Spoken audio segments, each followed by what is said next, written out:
As we continue to make progress in understanding the global community, let's consider a particular important actor within that global community, the United States of America.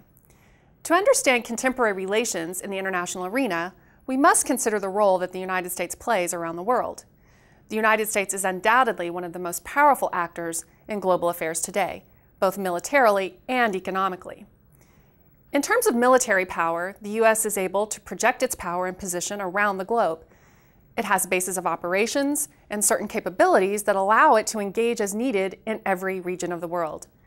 From East Asia to the Middle East, and from Europe to Latin America, the United States is quite involved in military relations and activities. In fact, militarily, the United States may be the single most significant power, some might say superpower, in the global community. The United States is clearly a global actor with global interests. Economically, the United States is also a global actor with global interests. The United States is involved in numerous economic organizations and discussions and has a significant role to play in global economic decision-making. With one of the world's largest and most developed economies that engages in business in every region of the world, the United States has clear interests in economic growth, development, and stability.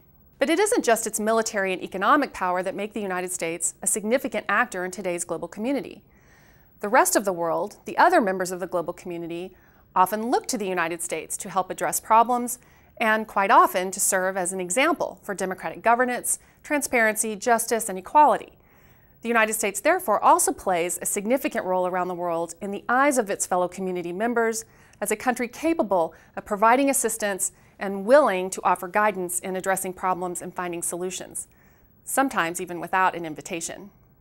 It hasn't always been this way. The United States became a global actor only in the mid-20th century. Before that, the United States was a regional actor, and before that, a budding nation-state working to grow and develop. The history of American foreign policy, in fact, has ebbed and flowed in many ways. The United States has had its moments of isolationism and moments of expansionism. It has mobilized from time to time for military action, and then demobilized and reduced significantly its military capability. Actually, prior to the Second World War, the U.S. did not have a standing army during peacetime. It had mobilized its military only in times of military threat. The United States has also moved back and forth between engaging with others in the global community from a unilateral perspective and from a multilateral perspective. Depending on the issue, the United States has sometimes preferred to make its decisions on its own, and sometimes it has managed to make its decisions in collaboration with others. Ultimately, the history of U.S. foreign policy and international engagement has involved various perspectives and various methods. Regardless of the perspectives and methods taken, however, studying American foreign policy can be very useful and instructive in a general way. Analytical tools that have emerged from studies of U.S. foreign policy also help us understand foreign policy decision-making in other countries.